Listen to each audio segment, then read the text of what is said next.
Good morning, everyone, and welcome to our Roxhill Media webinar. We are very excited to have Marianne Jones here, who is Editor-in-Chief of Stella and the editor of the Telegraph magazine. Welcome, Marianne. She's going to tell us everything we need to know about these two magazines, and my colleague, Alessia Horrocks, who is the editorial director at Roxhill Media. And I am Emma Cripwell. I consult for Roxhill Media, and I handle the publicity for the Pig Hotels. So tell us what's been going on. Where have we ended up with Stella and the Telegraph magazine now? Post-lockdown, have things changed? Are you going in a different direction, same direction? Well, the last time we properly were all in the office was March. And I have to say, we were told to sort of pack up and go home. And in my naivety, we had to learn all of these different systems. You're now on Slack, you're now on using Opta, you're now on Citrus. And I was sort of like, and I thought in my naivety, we'll be back in a couple of weeks, honestly. Yeah. And then what happened was we had to set up from home, literally on my kitchen table. And at the same time as we went into lockdown, we lost every single cover that we'd planned for weeks and sometimes, into the distant future as transmission dates of films and TV programs, dramas, theatre, because those are the people, a lot of them are our covers. So we were faced with, myself and Caroline, who edits Stella, just sitting there thinking, what are we going to do?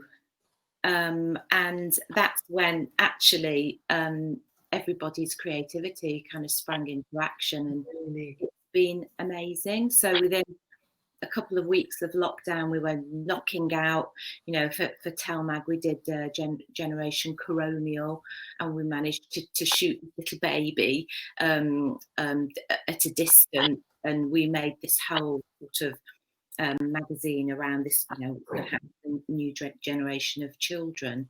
We managed to persuade David Hockney to cover, and we called it The New Dawn. We managed to shoot for Stella a nurse, with all her PPE on, and it's now on show in the National Gallery. The Duchess of Cambridge has chosen it personally to go on the show. So all this creativity came from nowhere, really, because we just had to think completely differently. That's so wonderful. Wow. So we land today, and will this creativity continue in the next months? Yes, we hope. And how, as PRs, how can we contribute to this newfound or refreshed creativity? I think what the Telegraph as a whole has done, I mean, I'm biased, but I think probably better than most news brands, is we did pivot like that, literally. We just changed. I think some other brands just sort of almost stayed the same. There's brands that, oh, woohoo, let's do a handbag special. We literally said, we can't do this. You've got to read the mood of the nation, and as PRs and people in the media, we all have to read the mood. Yeah. So, still doing the sort of, hey, happy Friday, spend your money on these heels, suddenly became not relevant and not right. So I think the clever, the clever thing to do is to read the mood of the nation and to read the mood of the brand. So, for example, in Stella loves opening spread. We felt it was wrong to be saying to put all these expensive experiences and items on the spread. So what Caroline, the editor of Stella, did was to get one of us each week to talk about our lockdown experiences, what we're loving, what we're wanting to buy, what we're hoping to see, what we're wanting to go back to when it's over. And that just even in sort of one spread read the mood. And she also brought in very, very small tweaks. So she brought in a gardening column, and it just was right, because everybody with a garden was gardening, in those early days and now. And the same with Telmag. I mean, we just had to completely, we did reports on what was happening now. We produced a cover that has done so well. It's unbelievable. And it's on the restaurateur Mark Hicks, who used to own lots of London-based hotels. Overnight, bang, it all went. And he's running a fish truck, down the Lyme Regis. What I thought was an interesting story, bizarrely, the truth behind it is we weren't going to put him on the cover, but another cover fell through. So we put him on the cover in this fantastic cover. And you've got that brilliant T-shirt on that says something like Campari Gin, Campari vermouth, and he summed up the nation's mood. He'd gone from riches to rags, if you like, and he was, picking himself up and carrying on. It absolutely went bananas. No, we got so many subscriptions. We got so much pickup from it, and it was great. And actually, even I was surprised and realised how it had been the nation's feelings have been distilled in this one experience, and that's the sort of thing that we've been able to do, and it's reading the mood of the reader. So your top tip to us PRs is to just read the mood. Don't churn out the same old press releases because they're not really relevant now. Just feel what's right in this week. Now, because the agenda changes so quickly. I mean, this morning I got Walker's cheese and onion crisps are the best flavour. I got that about 5 minutes ago, and you just think someone's doing their job, but do I really need to get this? And I think it is often, just if you want your message to work, pivot like we've all had to, and think about who you're sending it to for a start, the person you're sending it to, and what they represent. Their audience, rather than just pressing send, listening crisps. And it just is helpful because I get in the morning, I'll log on, I will already have 100 to 150 emails, many of them from PRs doing their job. But I'm afraid to say I just go delete. I'll read the subject line, possibly the first line. And if the subject line is good and it stands out, will you glance at the first line? And then if the first line, I mean, because we can get it right, it will stand out if it's good enough. But if it's not strong enough for you, it's going to get deleted. Absolutely, because you just think of how little time people have to read it. The subject line needs to be grabby. I mean, if at all possible, it sounds like I'm teaching my grandmother how to suck eggs. Buy the physical copy of Stella or Telmag. Read the masthead, read the content, read the regulars, because if you pitch for a regular page, and even if you say, I really love insert regular page from either magazine, I'm wondering if this would do for that page. Don't spend a paragraph again that I had yesterday. Tell me all about your weekend, and I hope yours was good too, because that's an instant delete. I mean, it sounds awful because people are just being pleasant, but you haven't got time, especially now. No time. So I've got the Telegraph magazine in front of me now. If I was logical and I read through this, and you're saying it becomes patently clear who I should be pitching my story to, just from reading the masthead and then reading each one. So, I mean, that's a brilliant tip to our 217 people who've logged on today. Just make it easy for ourselves as PRs to just absorb the details, and it's very obvious who we should send things to. I think what we've done, and it's deliberate, we actually have quite small teams, but we deliberately put an overly long masthead. which is, as soon as you open it, it's there. Yeah. Page. Look at the masthead. So if there's no point pitching me cans of beer. Well, I mean, there is, but it really go to look at who the food editor is. Yeah. Unless you're wanting to do something wider that you think I really need to know about.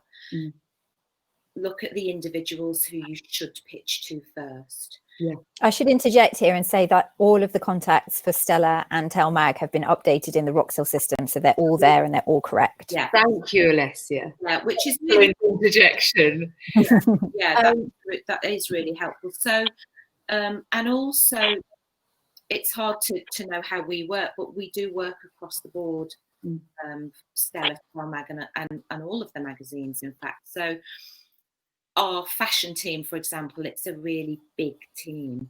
Right. So maybe look at the titles. Maybe don't pitch a merchandise story to Lisa, because she's kind of head honcho. She's going to the shows and writing copy on the very big brands. Pitch stories to Chrissy Turner, who's looking after the shopping pages. I mean, their titles are kind of quite obvious as to what they do. Yeah. If you're not sure, of course, pitch to Lisa or Bethan, but because at least you're pitching to the fashion team, and usually if it's not right for them, they'll pass it on to the person who it is right for. Beauty, we've got a team of 3. All of their names are in there. It's really clear. And they span both Stella and Telmag. Yes. Yeah. So tell us who the Stella woman is, and tell us who the Telegraph reader is, because I'd have said the Telegraph reader had more men reading it in addition to the women, and I'd have said Stella was more female-centric. Well, Stella is totally female-centric. It's for women. Yeah. Doesn't mean that men don't read it. They do. Yeah. The Telegraph magazine is very much both. It's very much a news magazine, really, with lifestyle content. So, for example, Telegraph magazine will do a whole interview with, we did a cover with Dylan Hartley, the England rugby player. Well, Stella would never do that. No. And Stella is very much about that, who we call the perennial woman. She's often 40 plus, getting out of the childcare situation. So, releases about nappies and baby powder are not really relevant to this woman.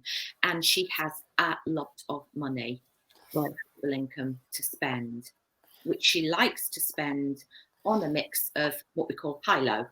So, and she loves mid-range. She'll love a mid-range independent brand that speaks to her, is a little bit different, but won't scare the horses. And she's incredibly independently minded, knows her stuff, can't pull the wool over her eyes, and we call her the perennial. So she cherry picks. So she likes the best of the best, but wants value for money as well. That's our perennial woman. 40s, 50s, 60s, does not think of herself as old, does not want to be pigeonholed, healthy, fit, and wants to know everything about everything that is relevant. Brilliant. And Stella magazine circulation currently is at roughly? So I've written all of these down because I know they all get mashed up together. Yeah. So for the Sunday Telegraph print, the circulation is 220k. Right. For Saturday Telegraph, the print circulation is 400k. For the Saturday Telegraph magazine print readership is 750,000, and for the Stella readership is 500,000. But digitally, 3.5 million readers digitally read us per day. It's phenomenal. I think the stat is 55% of the UK adult population reads Telegraph brand. Amazing. That is such a good stat. I love it. With the lockdown, it's gone up a humongous amount because everybody's coming to us for news, and digitally, multi-platform, print and digital has really shot up. So wow. So everything that ends up in the magazines, does it go online the same day or before or after? How does that process work? So 98% content goes up online. The decision is taken depending on the strength of the story. Something will go up a little bit before so something could go up on a Friday night that's in the Telegraph magazine on a Saturday. It might go up late on Friday. But most things go up simultaneously. Right. So, or a tiny little bit before. Yeah. And we were talking about design just before we came on air with images, because obviously, that's for colour supplements, hugely important. How do we, if we've got some fantastic images, and maybe even if the story's not as strong as images, those presumably are critically important to you? And definitely share the images. I mean, the images can make or break, and will make or break a story. Absolutely, definitely. I mean, even if it's a piece of merch, if it's shot nicely, or you've got a nice, clean, high-res cutout, just see them. Because what tends to happen is somebody will say, oh, I'd love to put this on Stella Loves, or, something for the weekend. And that then means I have to say, well, can we see it?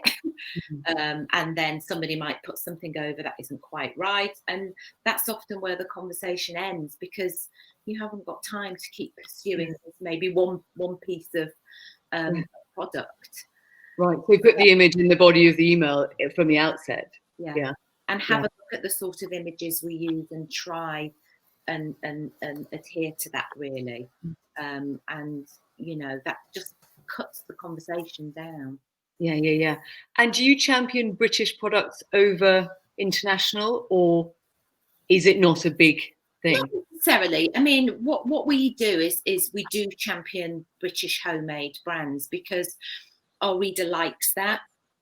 Our reader, we've found out, very much likes an independent British made manufacturer, and our consumer is also very interested in sustainability and how a product is made and where it's sourced from. They're very switched on. So they do want to know that it's not been made in a sweatshop in Bangladesh or whatever. So they have the money to spend a little bit more in sustainably sourced, British made products. They will go that extra mile and do that. Brilliant. I'm very conscious that we have got thousands of questions tumbling in. Normally we kind of carry on chatting for a bit longer, but I'm keen that we satisfy our hungry audience. So I think one of the first ones that people have asked is about, we talked a little bit about pitching to you, Marianne, but what's a good day to pitch? Because I know obviously you're on a weekly cycle, but do you have a quiet day when you're actually more likely to read your emails? No. Is there a particular bizarrely, I find sometimes pitching in the morning, this is just a personal thing. I like to start my day before I start the meetings and the Zoom calls and whatever. I like to go through my emails and clean my email box up. So I'm sort of probably a slightly more alert in the morning, and I'll think, and I'll have more of a tendency to pass it on to somebody who it's relevant for, or to read it and reply as the day gets on. And you're bogged down with this and that. I sometimes think, I don't know what that's about. Delete, if I'm honest. Okay. So, but there isn't particularly I'm busy every single day. Yeah. How early are your mornings? When do you log on to your email and start doing it? As soon as I wake up, because I have a phone. I break all the rules. I've got the phone by my bed. The alarm goes off and I go email, one eye, and then I think, I've got to answer that. So I've got it on my phone, and then I log onto my laptop and get my email via that, really. And I'm sure most of us are the same. we're on it. Yeah. It's going to be funny. We've got 223 people, so you could have we now know. Never get out of bed. Somebody has asked about Cover Star. So how does it work for booking the covers, and who does it? Who organises it all, and how can people pitch their My talent? wonderful colleague Francesca Ryan oversees all of the Cover Star for. Is that for both mags? Yes. Wow. So Okay. she has actually a lot of our staff will share. Because when we're physically in the office, we all sit together. Stella and Telmag, we're all together, and we physically share people, constantly fighting over them. So her role is to secure and then to sort of follow through on all of the cover stars for Stella and Telmag. She's got a really big role, so she's the person to go to for anybody celebrity, and she also oversees My Saturday page in Telmag, which is really popular. At the front of it's at the front of the magazine, and again, that's always somebody well known. And Jessamy Calkin oversees the feature at the back that's called My Favourite Place, and that also will involve a star or a celebrity. Or I was going to ask, actually, who has the best sort of chance of making it as a celeb in your mags? What's the kind of Telegraph celeb that you guys go for? Are there any criteria that you can hint at to help the PRs? To something, I know that sounds obvious, but some magazines will just put somebody on the cover because they like them.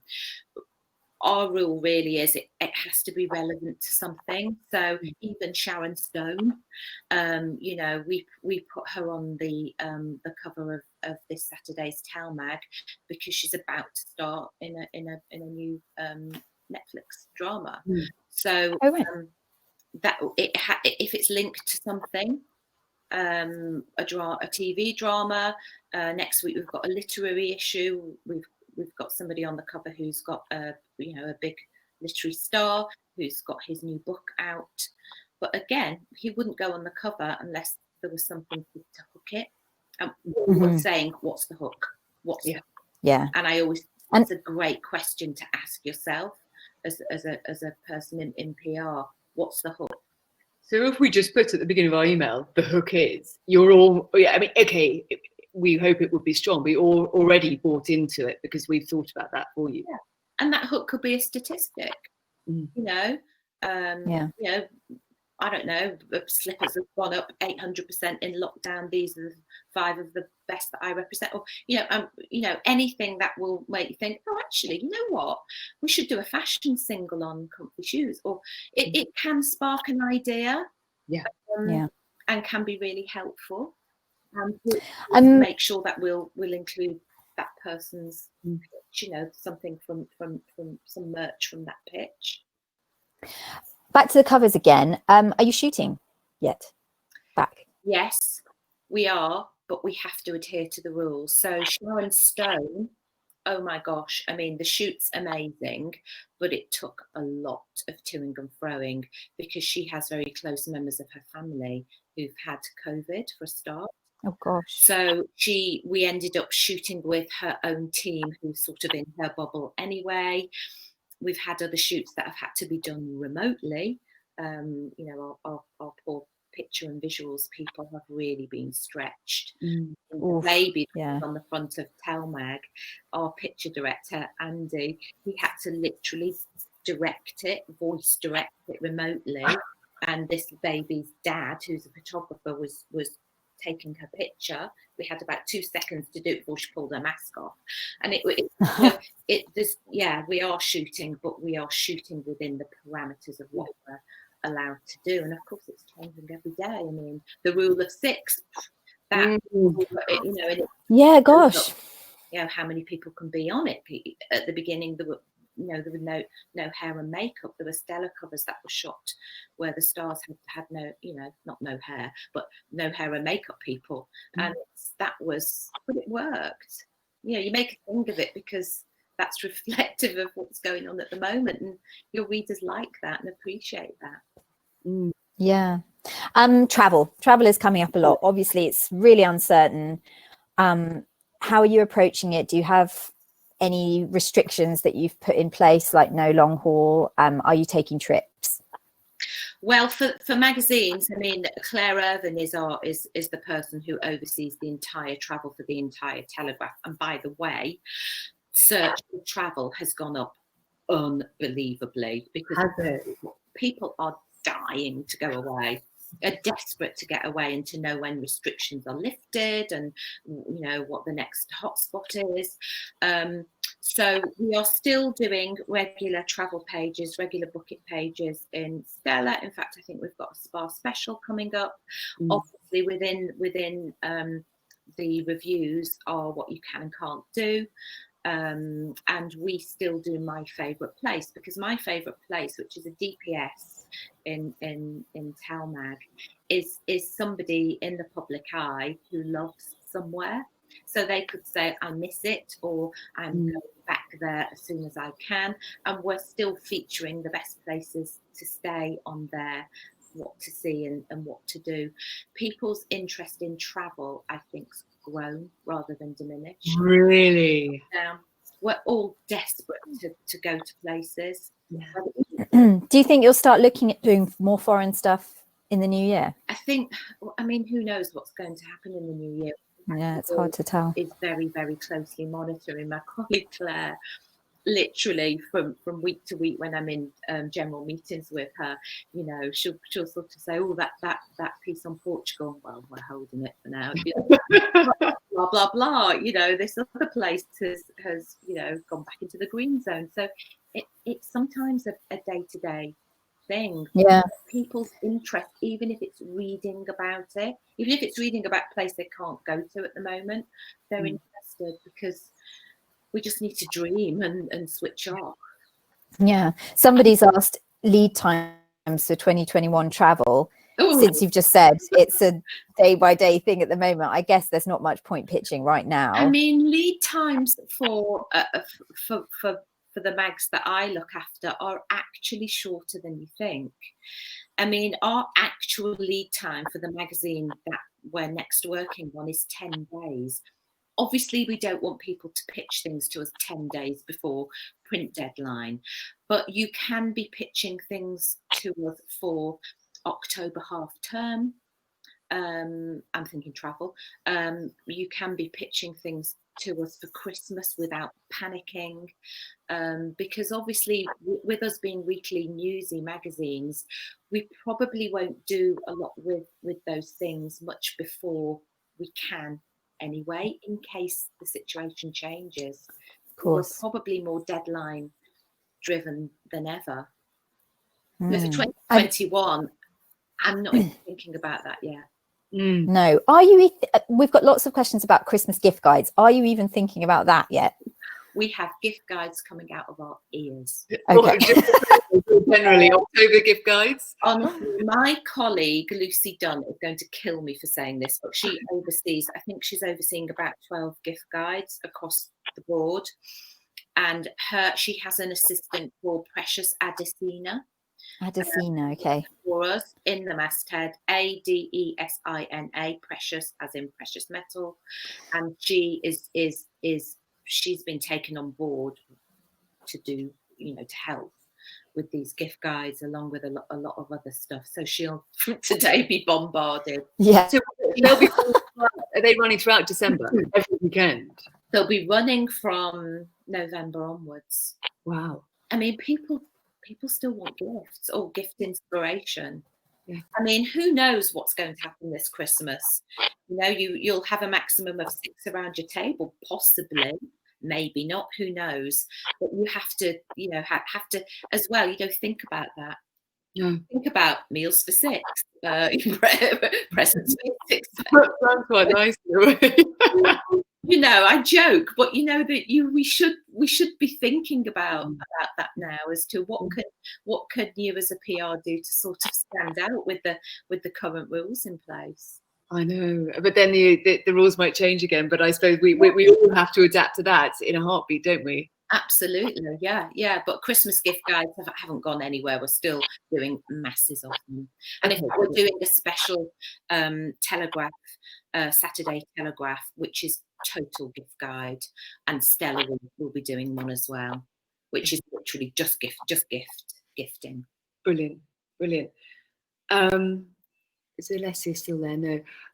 With stories generally, I know that with them being lifestyle titles, you presumably want to receive upbeat, positive stories from us. I mean, there's enough horror going on out there that we must make a point. I mean, you do some very, interesting and deep and sometimes incredibly sad stories in the Saturday magazine, but particularly for Stella, it's got to be upbeat, hasn't it, that we pitched to you? Well, I think for Stella, though, Stella's doing, again, relevant, very interesting covers and features. So I won a couple of weeks back about, are we going back to the 1950s? Are women going back to the 1950s because of the coronavirus? Teacher, cook, mother, chauffeur. And there was a really, it was a really interesting report. So it was a serious subject. Yeah. But dealt with in a way that was very accessible. So I wouldn't shy away from the more serious subjects, particularly if it's affecting the readers. Everything comes back to the reader. So if it's affecting her, in the case of Stella, then pitch it. No, it doesn't have to be rainbows and unicorns. It's the world we're living in today isn't that. So I would think, across the board, I would just think with what's the hook? Is it relevant? Yeah. Got it. Alessia, you're back with us. Am I back? Yeah. Sorry, my computer's playing up. The next one is, where would exhibitions and culture appear in both mags? Well, in both mags. So Stella is a great starting point. Because Charlotte Cox, COX, oversees Stella Love, and it's that opening DPS in Stella where culture, theatre, although there isn't much now, film, new album release, and also various pieces of merchandise goes. That's a great place to put all of that. And with Telmag, I would contact somebody called Jessamy Calkin for all things culture related, or Laura Powell, who oversees anything to do with anything literary, anything to do with books. We also obviously have a wider whole culture team at the Telegraph, overseen by Serena Davis, and because it goes everywhere, it goes in the weekend sections of the paper, it goes online, but for the magazines, I would go to those people. Is there, if somebody pitched something to the culture team and they thought, actually, this is going to work best in the mag, would they then give it to you? And what kind of thing would they think would work better for you than them? It's quite tricky to say. I mean, we're just doing a whole literary issue, which, you could argue that some of it could belong in either section. So it's often not, it's often the person, that person might do from my Saturday, say, Bernadine Evaristo. She could be in either section really, but would she fit in for a great My Saturday or a great regular, or do we do a standalone feature? I mean, there are times where culture and ourselves, which is why we have a meeting all together once a week, we all make sure that we're not clashing, because actually that's a hard question to answer, because in certain times where we could clash and we could both tackle the same subjects. We probably wouldn't do what maybe culture would do in terms of we might not delve deep into a certain theatre production or a certain book. We might go for the personality, so the person starring in that production, or the person who's written that book, if they're a real a big personality. That's probably how we would try not to cross over, but then again we might. So it's a suck it and see situation, but we will also always collaborate.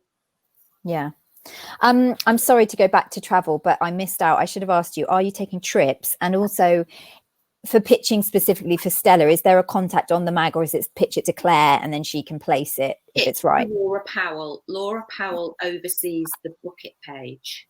Okay. She's phenomenal. She's very organised, and she will let you know straight away if it's the a trip that we're taking at the moment or not. Okay. Laura's doing quite a lot of UK at the moment because she's got 2 of her writers going to 2 different pigs, so that's the safe bet for now, I think. Yes. UK breaks, half-term breaks, spa. People are desperate for spa breaks, and you know, I went to a hotel at the weekend, and the spa is almost open. It's just the saunas are out of action. So, you know, sauna. I know, I miss that sauna. But you know, they are reopening, and so it's just keeping on top of that, really. But our readers have got a massive appetite for all things travel, mini break, and the now important midi break.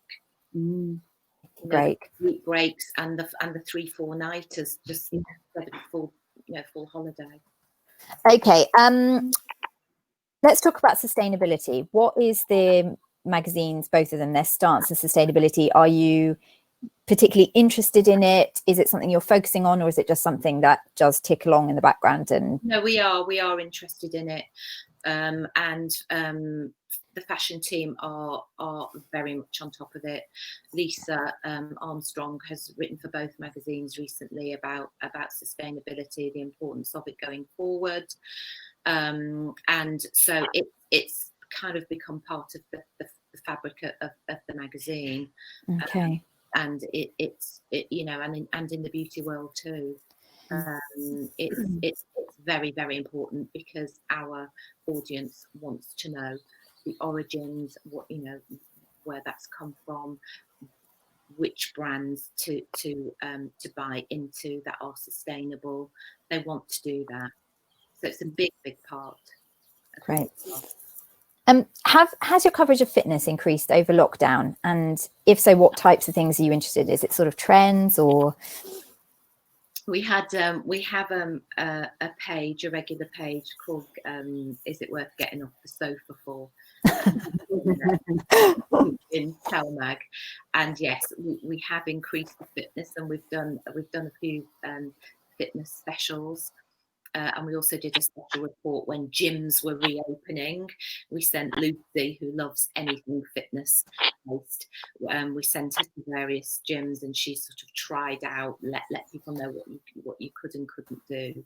So people are, oh my gosh, our audiences love fitness. Who would we pitch to for fitness stories? Well, I would go to Lucy Dunn. Poor old Lucy's going to kill me after this. Sorry, don't worry.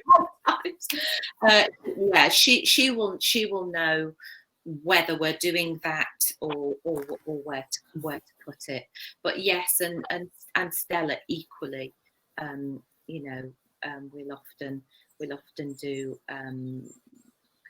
celebrities who are fitness based or wanting to promote something fitnessy. Yeah, people just love it. Yeah, it's been crazy. We've got questions about Fashion Week. Oh, yeah. Do you have plans? What's happening with fashion? I don't physically go to it because our Lisa go. Our head of magazine, Sasha Slater, and Lisa covers them. Lisa Armstrong, they tend to cover them. And if I'm honest, hand on heart, I don't know what the plans are for the rest of the fashion team to be physically going or virtually going. Okay. I mean, I've been invited to a couple of breakfasts, but obviously I have to say not to the same extent. And I know obviously a lot of fashion brands are doing very successful virtual shows. You know, Dior's just done one, and so I think that's all up for change as well. Whether the physical shows will change in some respect going forwards, I think it's inevitable that a lot of them will. Yeah, sure. We have had several people asking about charities and charitable causes and things. Are you interested in looking at charities and covering them and good causes? Is there a hook? Yes, Yeah. we are, absolutely.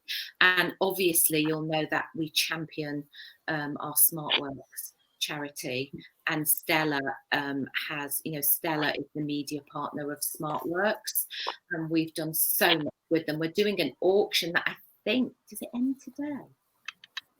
We've done a whole auction with them where so many celebrities have donated pieces. Jane Actual Birkin has donated her. Wow.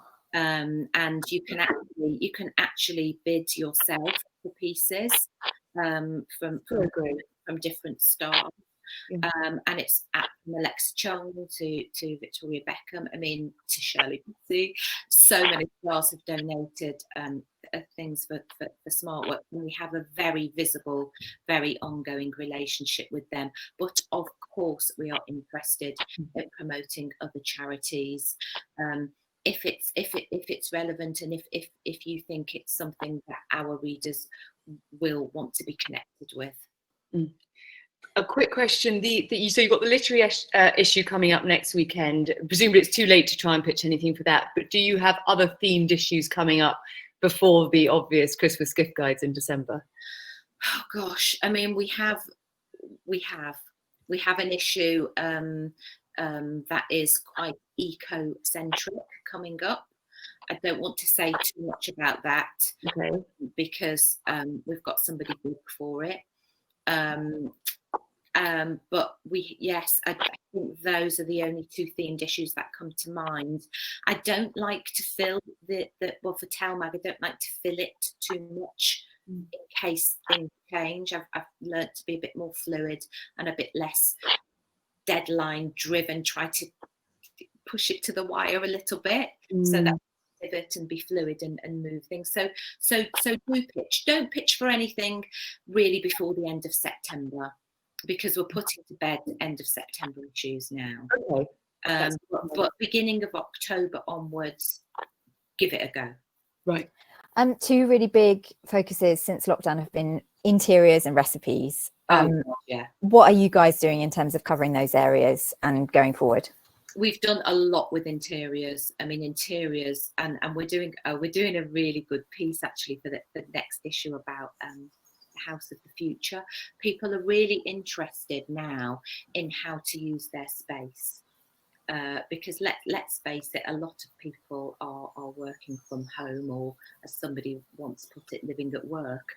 Your home, many people's homes, if they've got adaptable homes or big enough homes, are now becoming workspaces and gyms and everything else you can think of. So people are very interested in how things are going to look in the future, what they should invest in. Do they need a garden room? Do they need a home office? How can I make this tiny space work? So across the board in Stella and Telmag, we're very interested in pitches on that theme, whether it's merchandise, clever use of space, and what we should be thinking of investing in to make our homes more valuable and to future-proof them. Who are the best contacts for that one? So interiors is Jess. Oh God, what's the surname? Should we on Roxhill? Yeah, don't worry. I can click through here. Forgive me. And also, as we're talking about food. Jessica Doyle, says Annika. Well done, Annika. Thanks. So it's Jessica Doyle, and she is all things homes and interiors across the board. So that's your woman. And then food is Amy Bryant, isn't it? Food is Amy Bryant, and she also looks after both magazines, and in fact looks after all food. Great. And she's brilliant. And she'll always get back to you as well. We're on 44 minutes, but I'm going to sneak one in. Careers content, the economy is going to be changing, things are different. Are you looking at careers content, or is it off the board still? It's not.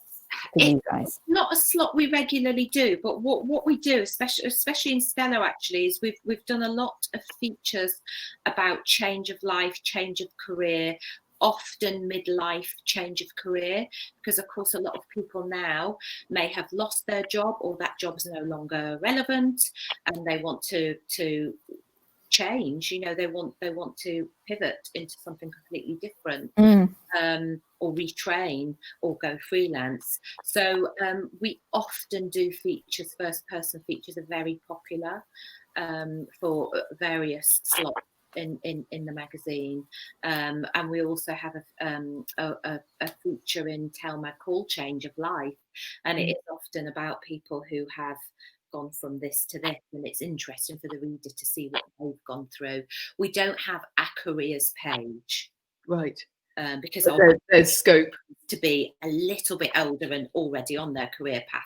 However, things are changing as people are adapting, losing or a job, or gaining a different path. Yeah. Emma, there is one more about tech. Do you guys feature tech in your mag? We do. Harry de Ketville, don't ask me to spell. He does a lot of tech features for us. So we do that more in, I would say, more in Telmag, in Stella. So things like House of the Future, Car of the Future. You know, we've done a few things like that. The future of work. There's a lot of futures in there, but that is what people are interested in right now. And he's done a lot of those features. Okay. Emma, any final ones from you? Final question, which is always a fun one. We all want to get it right.